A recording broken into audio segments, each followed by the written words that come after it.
था। उसके सामने दो अंग्रेज औरतें बैठी थी जो कि उसका भगवा चोला देख के उसका मजाक उड़ा रही थी। अचानक से दोनों अंग्रेज औरतों की नजर उस व्यक्ति के हाथ की घड़ी पे पड़ गई जो कि थोड़ी महंगी लग रही थी। तो उन अंग्रेज औरतों ने सोचा कि क्यों ना इसे लूट लिया जाए।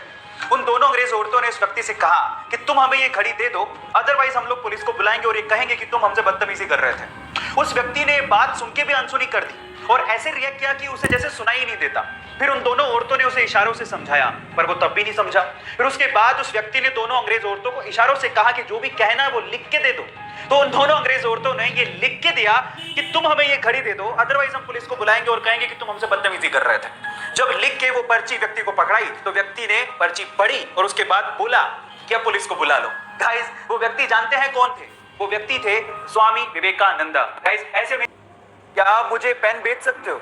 ये क्वेश्चन मोस्ट कॉमन क्वेश्चन है अगर आप किसी भी कंपनी में सेल्स जॉब के लिए जाते हो तो, क्योंकि अगर आप बेच सकते हो तो आप कुछ भी कर सकते हो। Sell me this pen.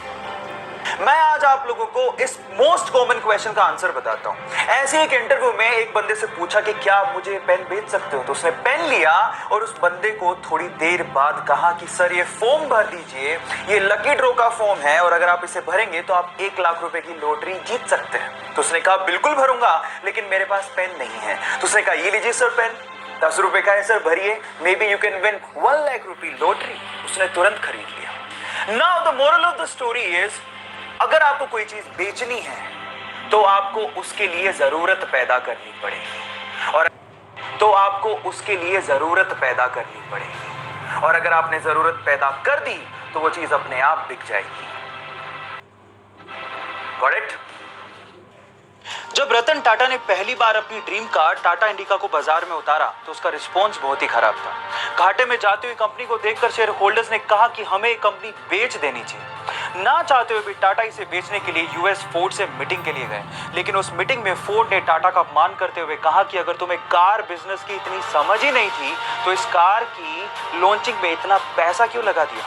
साथ ही साथ एक कहा कि इस कंपनी को खरीदकर हम तुम पे एहसान कर रहे हैं। टाटा ने यह सुन के कार कंपनी को बेचने से इनकार कर दिया। इंडिया वापस आए और इस कंपनी के लिए इतनी मेहनत की कि इसे वापस अपने पैरों पर खड़ा कर दिया। साथ ही साथ फोर्ड के घाटे में जाते हुए 2 luxurious brand Jaguar and land rover को खरीद के धमाका कर दिया। गाइस, अपमान सभी का होता है, लेकिन महान लोग अपने अपमान का बदला अपनी प्रोग्रेस से लेते हैं।